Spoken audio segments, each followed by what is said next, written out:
morning, good afternoon, and good evening to everyone, wherever you are tuning in from, and welcome to Evaluation Cafe. My name is John Akwete, and I'm the organizer for Evaluation Cafe here at the Evaluation Center at Western Michigan University, and I'll be your host for today. Though we are tuning in virtually, we would like to recognize that Michigan University is located on the land historically occupied by Ijawa, Odawa, and Boduwami nations. Please take a moment to acknowledge and honor this ancestral land of the three fire confederacies and consider the sacred land of all indigenous people and their continuous presence wherever you are tuning in from.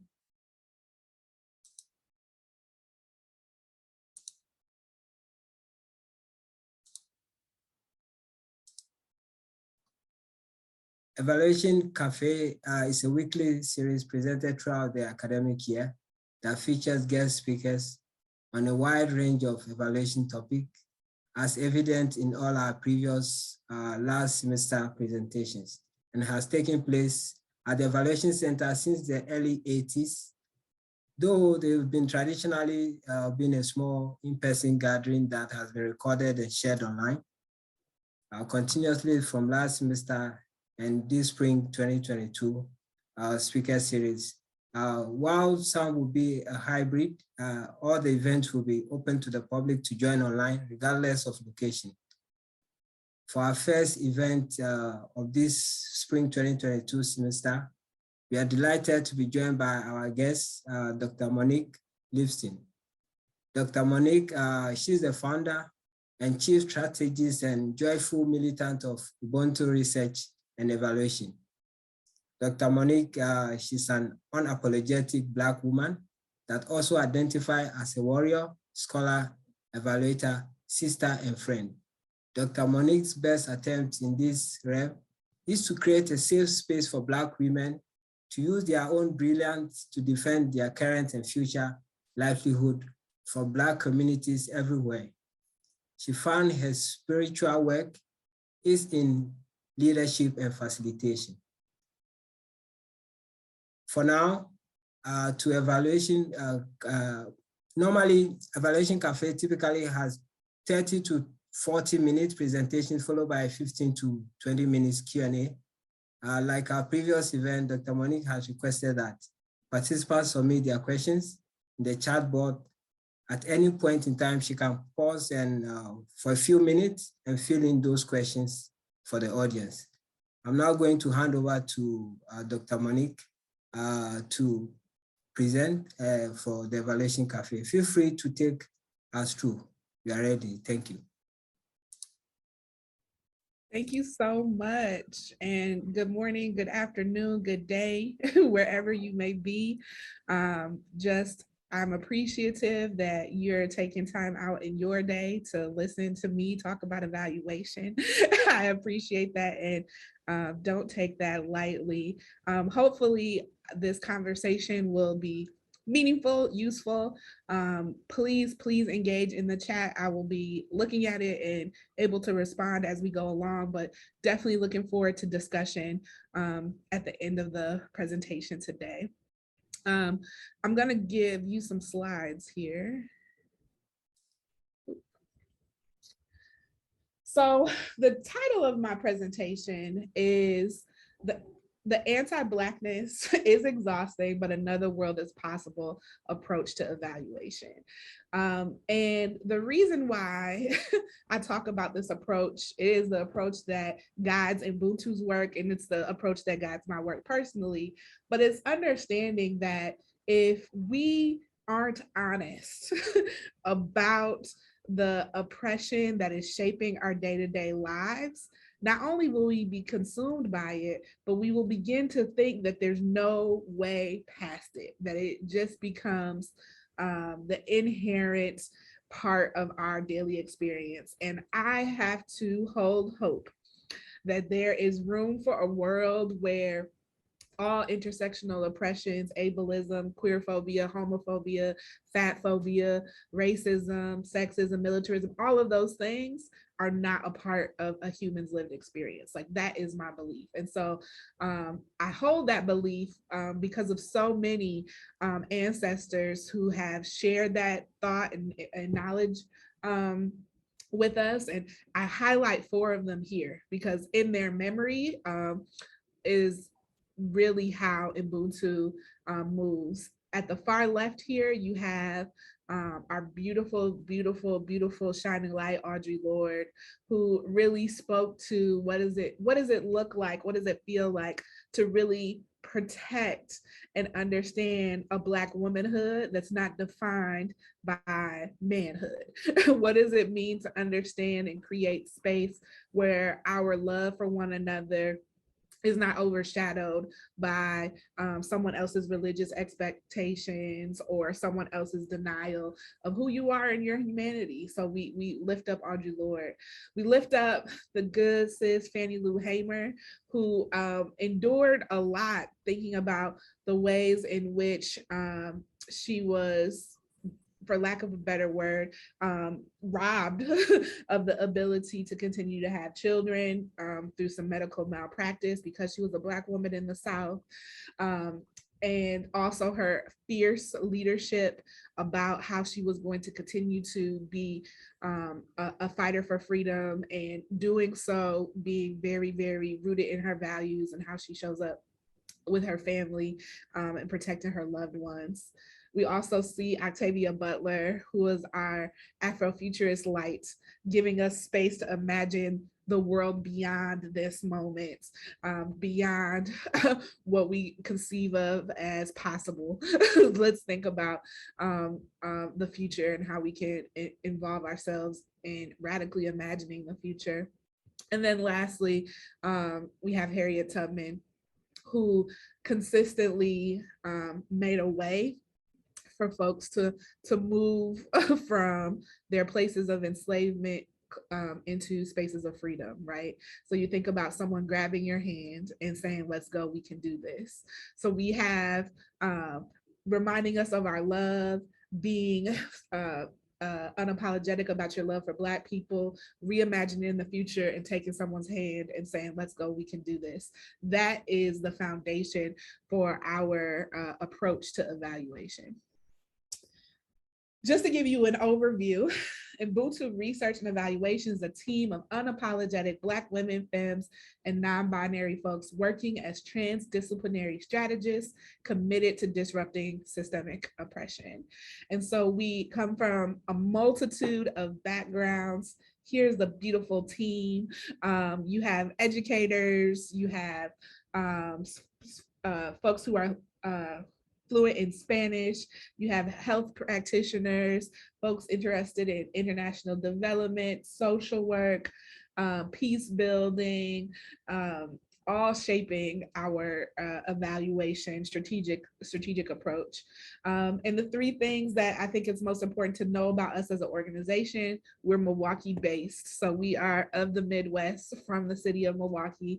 We are Black led, we are unapologetic. It's Black led, Black ran, Black operated, all of that. And that before anything else, we are a learning community.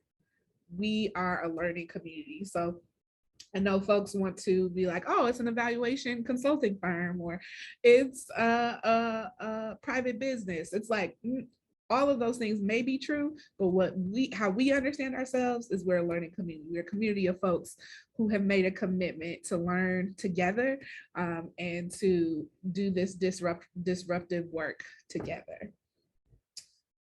Want to start with echoing the words of Adrienne Marie Brown from her text, Emergent Strategy. What we practice at the small scale sets the patterns for the whole system. And I say that because so often as evaluators who are doing this for our professional careers, we get in the pattern of being very responsive and adaptable to white supremacist heteropatriarchal capitalism. And we get really, really focused on like making our workflow fit into that. And our work as Black evaluators with a very disruptive paradigm is to understand that we should be pushing against that and resisting that wherever we can. And that starts with very small things that we do in our evaluation space. And that goes to how we treat each other as coworkers, how we understand the purpose and functions of evaluation, how we begin to set up and engage with clients, how we look at all of the texts that we read that inform our evaluation practice. We think about that question of being disruptive to the white supremacist, heteropatriarchal capitalist system that we are educated and working within. And we use that to help us think about new and better ways. And that's really setting the theme for anti-Blackness is real and another world is possible. So what I'm going to present in our conversation today are 10 considerations that frame what we consider to be Afrofuturist evaluation. And we say Afrofuturist evaluation because our work as a Black-led and ran consulting firm working on evaluation or using evaluation as a tool is that we have the audacity to believe that in the future, Black people in the US and globally could be operating, living, engaging with one another without these systems of oppression defining them. Like, we have the audacity to believe that. And so we hold that question always as evaluators. How could this work, effort, program, initiative make it better, make it more possible for Black liberation? And, you know, as centered and intentional as that seems, think about the opposite. Like, if we don't think about that, what the efforts that we put forward as evaluators can easily reinforce the oppressive paradigm that we live in and create things that are more harmful for folks. So we are really holding a core question that helps us make sure that we are not creating harm, that we are moving towards liberation and lifting up the possibility that the world can be better than it is at this moment. So I'll go through these 10 considerations that we hold and look forward to chatting about them at the end. I start with this quote from As Black as Resistance by Samouzi and Anderson, came out in 2018. But they say Black humanity and personhood continue to be filtered and evaluated through the white liberal imagination. And I think that's important for us because, you know, on the frame, I think we can see that in terms of like news and media, social media, and how images of Black folks come up. But for us, we're really honing in on that word evaluated, right? Like, evaluate as in identify the worthiness, merits of a particular idea, judgment, program, whatever you're looking at through the white liberal imagination. And we're thinking about the very things that form our evaluations, whether it's the inputs, outputs, outcomes, goals, objectives, they're continually being filtered through the white liberal imagination. What sort of limits are there concerning the possibilities for Black liberation? And can we be intentional about disrupting that? That's where we're going with this. So consideration number 1, when defining evaluation, we are asking ourselves to consider new possibilities. So when you think about an Afrofuturist paradigm, we're thinking about how do we radically imagine the future where Black people are not just present and existing, but are flourishing, living their best lives. And so instead of holding out the possibilities of a program or initiative just doing what it said it was going to do, we're thinking about the new possibility of it contributing to liberation from global white supremacy, from liberation to the intersectional identities that we all hold, liberation from global oppression. We are thinking about the possibilities. And so when we're thinking about the valuation, we're asking ourselves constantly, what new possibilities can we imagine, right? And I know some of us who are evaluators, we might have bumped up against clients or people that we are working with who don't see evaluation as an opportunity to create possibility. They see it as a validation of what they're already doing. And so we got to think about those tensions there and what happens. Number two, the evaluation process is non-linear, linear, and iterative. You know, white supremacy educates us to think about process as starting here and ending here, straight line with the arrow. But what we know as an evaluators, and I'm sure all of us can give testimony to just in our own lived experience as human beings, that rarely is something start here and end here without it going in a bunch of circles round and round. Stops along the way, taking us off our path, surprises pop up. And because of that, it connects to an Afrofuturist paradigm in which we don't think about things as start and end, but we think about time and space in radically different ways.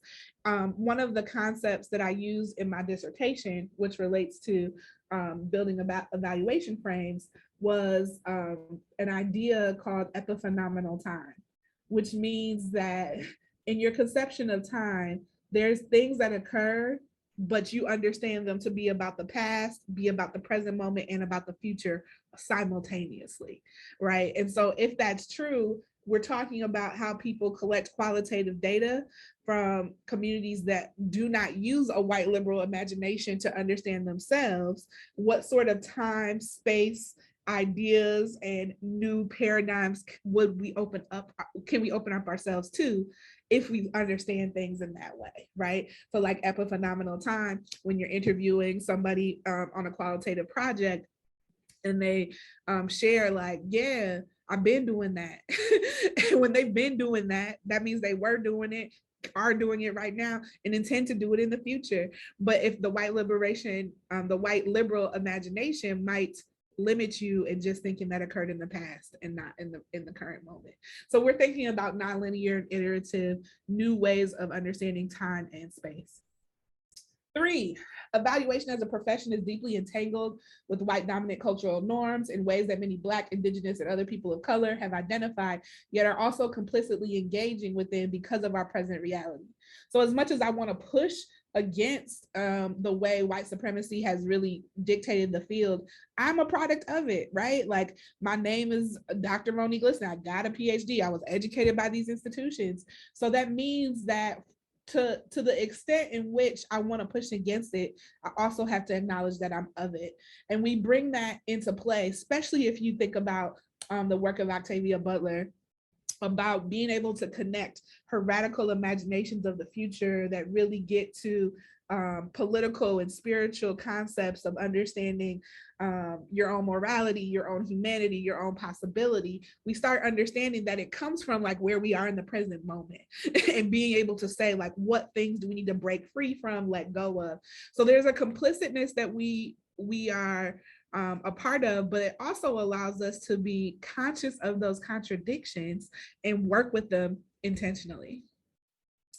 4, Afrofuturism deepens our engagement with culturally relevant evaluation and critical race theory. And I lift those up, right? Because we know with some of the current dialogue around critical race theory, in which you have folks actually working against this being taught, even though that doesn't make a lot of sense.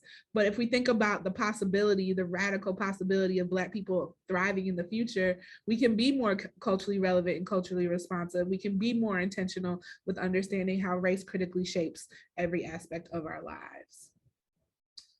5, Afrofuturism is critical, and there's no such thing as neutral. One of the things that I think is really important in our framework is that we understand that race is not a neutral concept, right? So although we can fully acknowledge that race is not a biological thing, it is a societal, cultural thing, it is really experienced, right? I know that I am experiencing the world as a Black woman. I know, and there's no way for me to not acknowledge that. Even if I go somewhere else, the practices of racism and how race shows up in the world is still shaping that. And because of that, there's no neutrality. There is no space where people can say, well, I'm entering in as race neutral. And it's like, that's not true.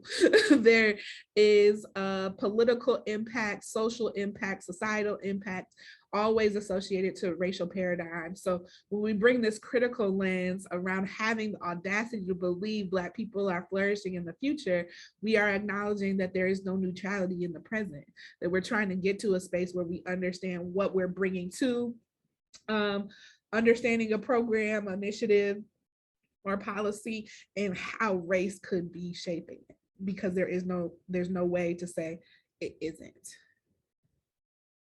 Number 6, understanding that all of this is human-centered. And I'm putting this here because a large part of our framework with this, radical belief that Black people will flourish in the future, we hold that human dignity is the center of that. Understanding how to respect, protect, and fulfill a sense of worthiness of all human beings. And we can do a deep critical analysis of that if we start looking at Black people in the ways in which they haven't had their dignity respected, protected, and fulfilled. And then we can get into understanding it on very tangible levels. And I think it's important because, dignity is a concept that people use flippantly, right? And we use it flippantly just like we use the word love, right? Like, I love my mom, I love my dad, I love chocolate chip cookies, I love the weather, I love your shirt, I love your hair, I love my partner. And we say love, but it's like it means a whole bunch of different things in all of those contexts. And we throw around dignity in that same way, and we have to be more critical of it. What I always bring up here is just thinking about on the side of a lot of police vehicles across the country, you see the word dignity. And we also understand how the police state has been anti-Black and been responsible for the murders of so many Black folks. So how can that be a protection of human dignity, right? So we have to bring those questions into the forefront to allow our evaluation and our evaluation frames to really think beyond the world as it currently is. 7, Afrofuturism is more than an aesthetic, it is epistemological frame. And, thinking about how we know what we know, right? How do we know what we know? And being able to put in the space of really centering how having the audacity to radically imagine Black people flourishing in the future can be a way of knowing that challenges some of the things that you see every day around you, right? And to put it very simply, we work in education, right? And across the country, people use the term achievement gap to talk about the disparities between Black children and white children in our educational system. Well, if your epistemological frame is based on the white liberal imagination, you will start thinking about the deficits that Black children have to be unable to keep up with their white student counterparts. But if you have an epistemological frame that radically imagines Black people in the future flourishing, you begin to see that, one, white children in the US aren't even doing all that great on a global scale. 2, the Black children aren't the problem, the systems are. So let's start talking about the systems that shape their educational experience. And 3, how do we even know what they know based on the history that has shaped the white students' experience compared to the Black students' experience? And that's an oversimplification, but just wanting to make it clear, when you shift your epistemological frame, your questions shift. And when your questions shift, what you begin to look at shifts, right? It's like that quote, what matters is measured, and what's measured matters. And I think this is really embodying that in a very intentional way. 8, Afrofuturism connects complexity science and emergent theories to equity and inclusion without limiting the understanding to what has already been determined as true. Just like was mentioned before, we're thinking about that we're not entering into a linear process where the outcome is clearly identified or one that can be easily foreseen. We know that evaluation requires, especially if we think about developmental evaluation, we think about empowerment evaluation, these evaluation frameworks that really get to folks who have not been a part of the traditional intellectual paradigms, who aren't writing the textbooks on evaluation, being able to shape the future of what does it mean to know, to judge, to value a thing. Are we putting those opportunities in place? Are we thinking about them differently? Are we understanding the weight of being able to consider this beyond what we already know, right? 9, Afrofuturism furthers the challenge of engaging positionality and reflexivity in culturally responsive evaluation by centering Blackness as a catalyst for change instead of a response to whiteness in its positionality.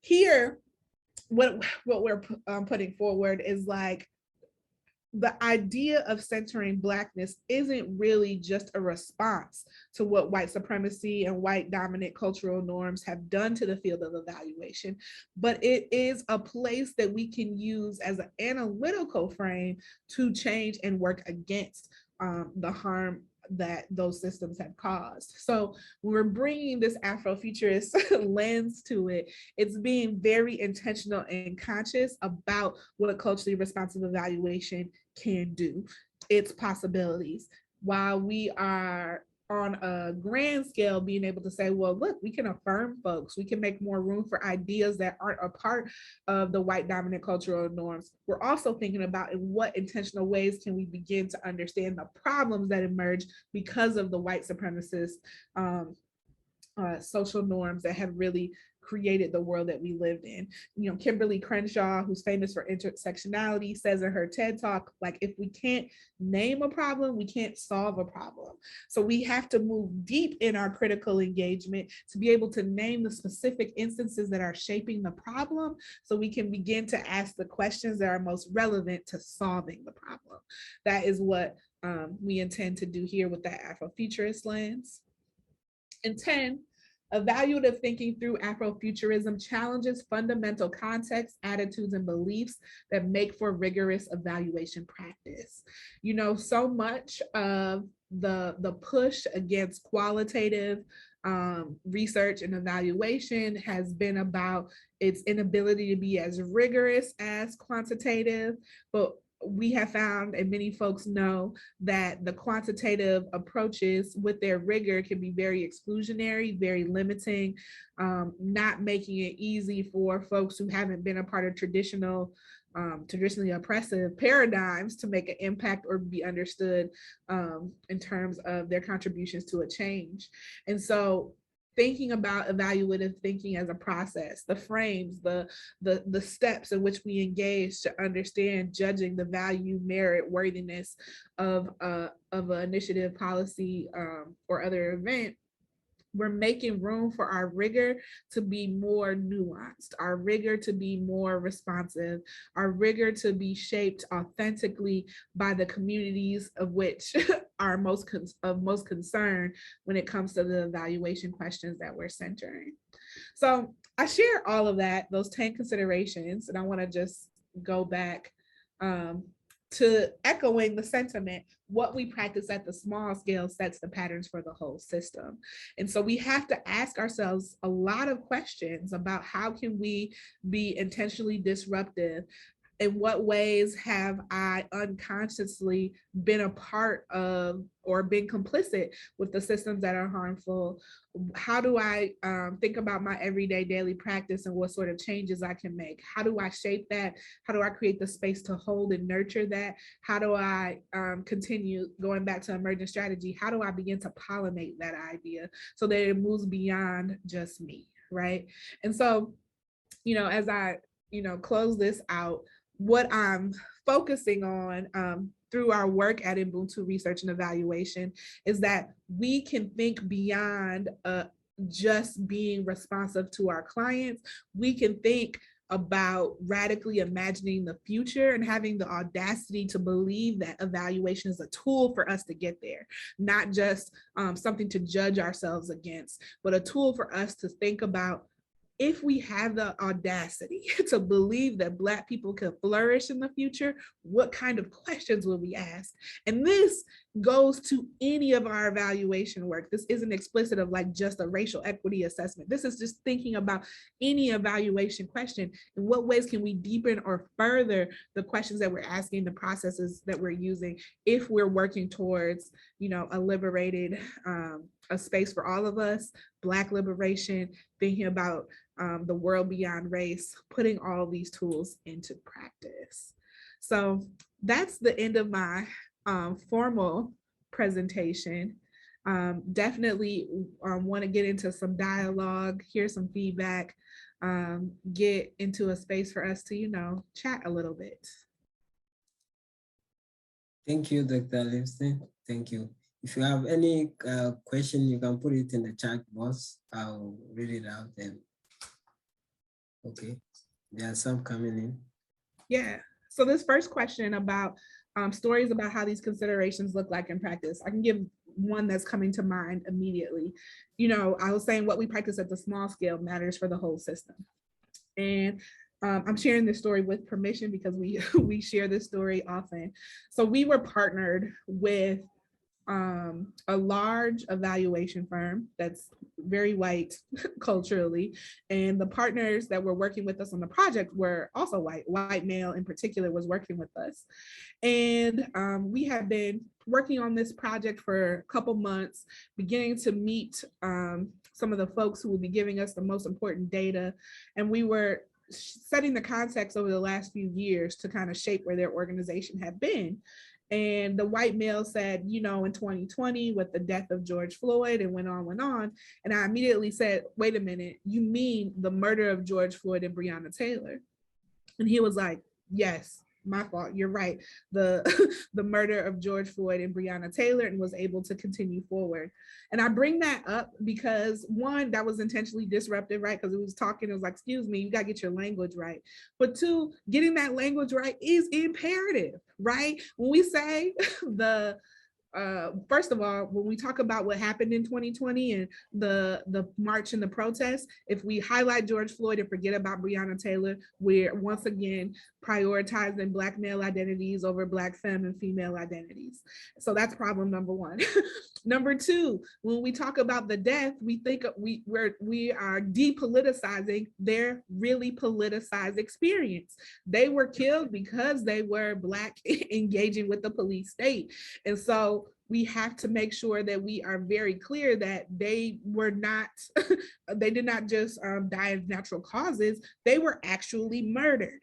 And so we have to be intentionally disruptive in that. And so when you're thinking about in practice, it wasn't just, oh, I said that. It was because of before we had spent months building the kind of relationship and trust amongst our evaluation team so that calling this stuff out in real time didn't become awkward or a moment of silence and shutdown, but a moment of protection and acceptance, right? And because we had built that relationship, the evaluator that we were working with said, you're right, my fault, and I will make sure to correct my language in the future. So bringing up, you know, the things that come up in the equitable evaluation framework, it's like building that trust in that relationship while holding these ideas means that you can be intentionally disruptive in the moment.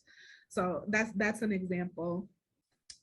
There's a question, can you walk us through how you would begin to work on an evaluation that illustrates how the Afrofuturist approach manifests in practice, the kinds of questions or ideas that you would share with the client? So it's kind of hard because it's not like I have like a set of Afrofuturist questions that I'm going to share whenever I engage in evaluation. It's more centered on, if I really hold the idea that Black people can exist in the future, I might have to push against some of the questions as they're being presented right now. What sort of assumptions might be there?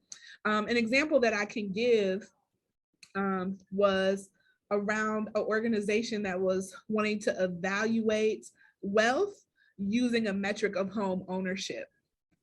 And my disruption in this question was, why are we assuming that home ownership is the only way to dictate this wealth, or is even seen as a metric of success for any of the folks who are engaging in this work. And so it is more about being able to be in a position to be critical of the assumptions that ground folks' questions, and that push against those assumptions is coming across as most often the assumption is anti-Black.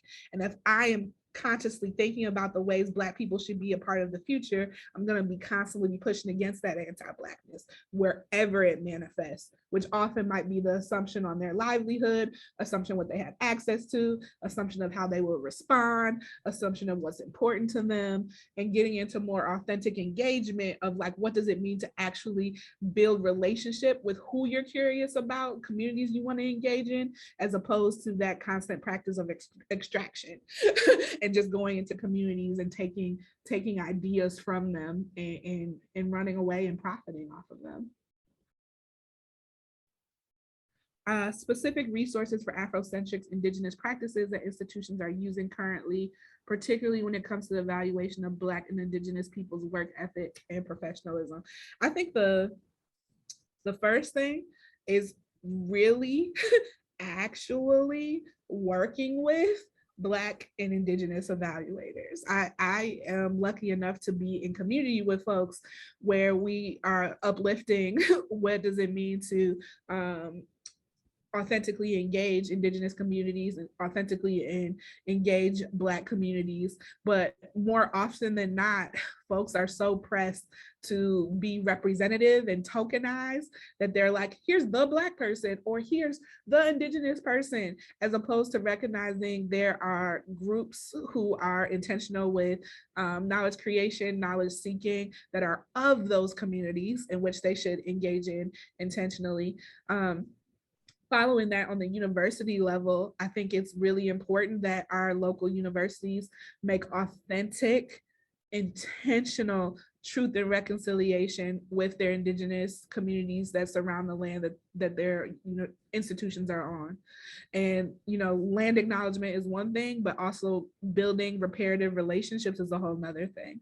And I know some universities are in the spirit of doing that, but doing that then allows for the value, merit, judge, worthiness of things that are happening in those communities to be based on the Indigenous knowledge of that community, as opposed to the white liberal assumptions that have allowed the university to flourish. So pushing against those things for sure are important. What are some resources on evaluation that you wish were more widely acknowledged, read, and distributed? That is an excellent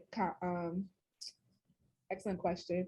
The main one is Measuring Love, and I can drop it in the chat in a second. But if you haven't read Measuring Love, I hope you get into it. But I think what's also, an honest response there, part of white dominance culture is prioritizing the written word over other things. And, so much of the culturally specific things that matter in terms of evaluating things are not written down, right? When you're talking about certain communities, because on one hand, that's not the valued knowledge sharing practice. But on the other hand, are we creating authentic spaces for the Black and Indigenous intellectual leaders that to be put in a space where they can be free enough to write? People often ask me, and I feel like that's the next question, about things that I might have written. Could I read if I've written around these 10 considerations? I would love to read around these 10 considerations, but because of the way I'm trying to battle anti-Blackness in my daily life, I really don't have the space to. And so when I'm thinking about how people can assist or what can they do they see these thought leaders in their communities, Black, Indigenous, people of color, who, because they're doing work and organizing, don't have the literal space to just sit and continue to write out and flesh out their ideas for dissemination. And that goes from everything to creating the fellowships, creating the retreats, creating the self-care practices. But some of that is just relieving some of the pressure of what it means for all of those folks to show up every day. I think about so many organizers in Milwaukee who have so much important stuff that they could write. But like when you're on the front lines of things every day, you ain't got time to do some of that. So I'm working on it, but if I could get a little more free, I would have some more time to definitely put that together. Yeah, so I'll definitely work that. And thinking of opportunities evaluators might have to evaluate the adequacy of program designs. For example, for programs designed to enhance equity, in your practice, how far would you go? Would you feel comfortable in pushing for solutions to address the structural, systematic contributors versus more superficial solutions? How would you go about that? There's a lot of questions here, and this is probably a constant reflection. But one of the most important things that I have to hold, and I hold with my team as well, is that at the end of the day, if I can stand on, what I was trying to do in a space or a project was defend the livelihood of Black people, I need not apologize for it.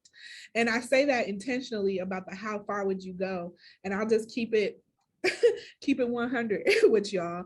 I say in my team meetings, like, if you had to cut somebody out, you had to cut somebody out. That's just what you had to do.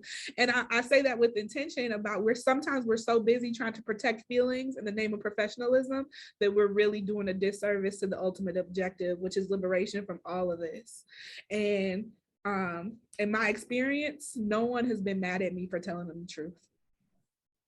No one has been mad at me from telling them the truth. So putting folks in the position to have the tools necessary to feel confident in speaking their truth is the most important thing at Ubuntu Research and Evaluation. That my team knows that I am very conscious of the ways in which white supremacy is going to show up in their everyday lives. And sometimes it's telling a person, you are out of line and I need you to stop. And sometimes, beyond the white supremacist culture that teaches us that we're supposed to prioritize feelings over outcomes, that we should make people feel good before telling them they did something wrong, we got to push against that. And I have no evidence that that's harmful. I have every evidence that helps build more authentic relationships, which gets us to deeper, more meaningful evaluation products, and also builds the relationships necessary for us, undoing this very harmful white supremacist, militarist, heteropatriarchal society that we're living in. Big shout out to Bell Hooks, and still holding her family and her loved ones in our heart, because that's so recent in our collective memory. I hope that answered your question. Thank you, Doc. I also have one question. Can you give us some of the elements that makes up the Afrofuturism and futurism? Some of the elements. Yeah, you like the one what I showed in the slide again? Exactly. Sure. So when we're just to run through the 10 things again real quick. Sorry, getting my screen together. So one, we're thinking about considering new possibilities. So possibilities that haven't considered, making room for the fact that a possibility exists that we have not considered. Holding that true, knowing that the process is not linear. It is not linear, that it is gonna go around and round, iterative, and you'll be, revisiting some of the same conceptions again. It makes me think, shout out to Leah Peoples, my sister in the work here. We worked on a blog post for AEA a while ago when we were young folks, around the reflexive flower as culturally responsive evaluators, meaning that every time you put something out, the evaluator needs to come back and be reflective about how that has shown up, what occurred, like it keeps coming back. So that iterative process. Thinking about complexity science and the ways in which complexity and emergence need to be embraced in this. And if we're embracing complexity and emergence, what else we're embracing is conflict. And I think getting to the last question that was asked is really being open and ready to engage conflict instead of fearful and trying to avoid conflict. Understanding our own complicity in the world as it is, and being willing to admit that complicity, and then to really work through the critical contradiction of like, this is true and I'm doing this. How do I acknowledge both of those things and try to work through them instead of just working past them? Holding that critical lens at the forefront, remembering that there's no such thing as race neutral. There is no such thing as race neutral. There is no such thing as race neutral. Being human-centered, looking at the ways to protect, respect, protect, and fulfill a sense of human dignity. Know that this is about shaping our ways of knowing and making room for new ways of knowing.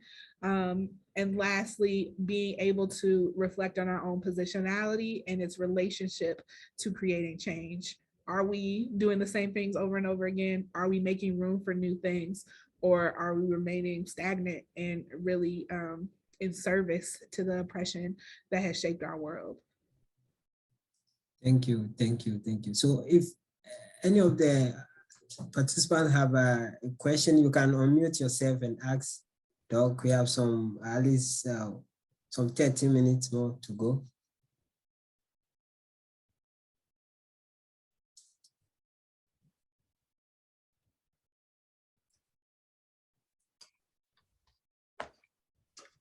Hey, Monique, this is Michael Harner. I'm a faculty member here at the program where the Evaluation Center is homed here at Western Michigan. And, you know, I wrote in the text, and maybe I missed your response to it, but I was wondering if you've written anything about these 10 considerations anywhere, because I love them and I would love to have that, like, open this conversation up to my students. Some of them are actually here attending, so that's really fantastic. But I like the idea of maybe having these, even if you just give me the 10 of them, that I don't have to take a snapshot of every one of your 10 slides. Like, I'd love to have these 10 to open them up to conversations with my students, because I think this is really great. You know, it's great stuff. It's important concepts to have conversations. And I wasn't quick enough to get every 10 of them, all of them, as you're going through them. Have you written about them, or do you have them listed anywhere? Is there anywhere I can get a handle on this resource, or would you send them to me? All good questions. Answer number one is that they have not been fully written as in a traditional like article yet, but that has been in my drafts for a long time. I actually first presented these at AEA when it was in person. So what was that, 2018? And so I have been trying to flesh these out into that written space for a while, but just, you know, pandemic, global white supremacy gets in the way sometimes. So I am working on that, but they will be available on our website that's going through a refresh in the next month or so. So that's probably the quickest way. So our website, and I'll drop it in the chat. As it gets the refresh, you'll be able to check out our evaluation resources. There's things already up there that connect to this, including our readings for white people, our evaluation resources, and how we use them. This will be added up there soon. Great. Yeah, I was just looking at that while you were talking. So is there a place on your site to register so that I can get an email when you get anything? Yep, okay. Under, I forgot where it is, but it says join mailing list. Great. Okay. Everybody should do that. Yeah, we'll do that. Thanks so much, Monique. Thank you. Yes, that was sorry, I was reading the question. That was the Measuring Love article that I was thinking of. So if you could drop that, thank you.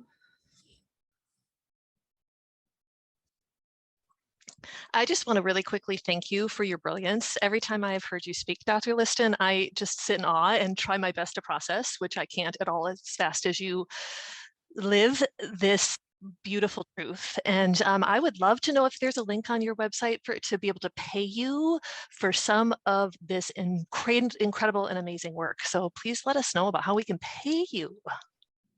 Thank you, Diane. Thank you. I really, really appreciate that. Yes, and I'm gonna connect it to two things. What a challenge I put forth for the community who wants to support Ubuntu, but they're like, we don't need to contract with Evaluate. That's not my work. That's not how I show up. What we're working on right now is relieving our team of our student loan debt. We already know about the student loan debt crisis, but that's where we are trying to like get ourselves out of how it's been shaping our everyday lives. So whenever this ask comes up, I direct people to if Cash App or Venmo are things that you can use, if you send money there, and that goes into our student loan debt relief fund, as kind of like, and thinking about old school preachers who were going around and passing the collection hat. That's kind of what I'm on for 2022. So I will drop those links, and for folks who said anything, know that it's going into relieving the student loan debt of 12 Black women, femmes, and non-binary folks at Ubuntu Research and Evaluation, getting us out of debt, so we can continue to do the work that we do. Thank you. Thank you. Thank you.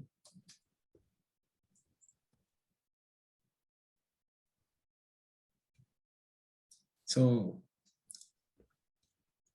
yeah. I have a question. I put it in the chat, but I'll just ask it. So for me, I love everything you said, and it just, for me, I'm the kind of like, I want to see what it looks like on the ground. So my question was, can you think of a study you were involved in that, and how it looked different because you guys did it, you people did it, and not somebody else, with your specific lens and approach? And I mean, I know you have to use your imagination somewhat, but I'm guessing you can do that because we don't know what we don't know. So I'm like, I'd love to know what, for you to point out things that you notice because of the way you approach your work and your world that other people would have just been didn't even think about it.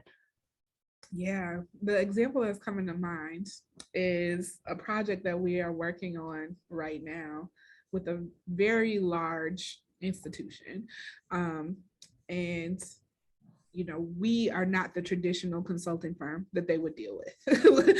And a lot of our large institutions, whether they're universities, evaluation firms, or whatever, racial equity has been the very cute, sexy thing to talk about as of late. You put up the statement, you do all of that. It's like, look, and here's the Black person we hired and the brown person we hired, and we do a land acknowledgement. And I will say that one of the things that Ubuntu has engaged in a lot is calling out what's performative and what is real. And the performative work gets praised a lot in sort of the nonprofit, industrial, complex university space of look what they put on their website.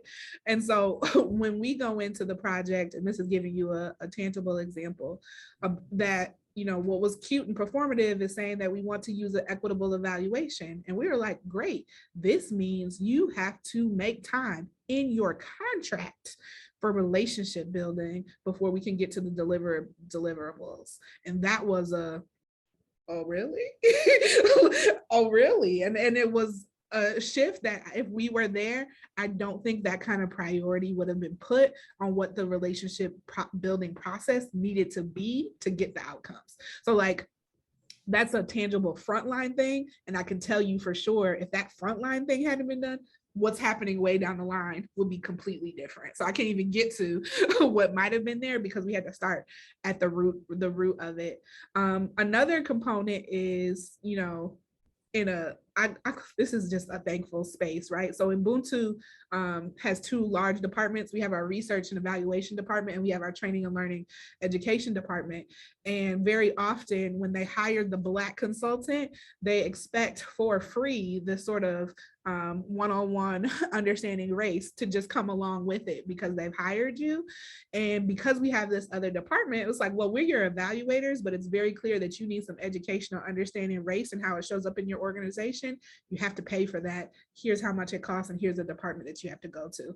So those intentional disruptions that are even before the work gets started, we're talking around contract language and getting us in the space to understand the different level setting the expectations from working with the organization like ours are definitely first level disruptions that I can say without a doubt would change the outcome of the evaluation. It just would have been on a different pathway had we not done that initial stuff at the beginning. That makes sense? Yeah, very helpful. Thank you. Hey, Brianna. Thank you for that question. What is one way you have experienced joy lately in our work? The most recent was this morning. Our team meets every week to build beloved community with one another. And the person who facilitated today really focused on what does it mean to manifest what you're looking for out of life, and can we create the space to remind each other to do it? And so I am regularly, weekly in a position to celebrate, create, influence joy with my team, which, you know, I always think is important to do. Like as an organization, my aim isn't to be the best evaluator. My aim is to create an organization where these Black folks with tremendous talents are not feeling stressed by showing up at work, which is the truth for so many Black folks. Like it's a stress just to show up at work as yourself, but you know, where they feel safe, that they're embraced, that their wage goes above and beyond to match their labor, and that they find joy in being with the people that they work with. So had that little joy this morning with some music and manifesting with my team. Thanks, Brianna, and hey. Thank you so much, Doc. Do anyone have any additional question?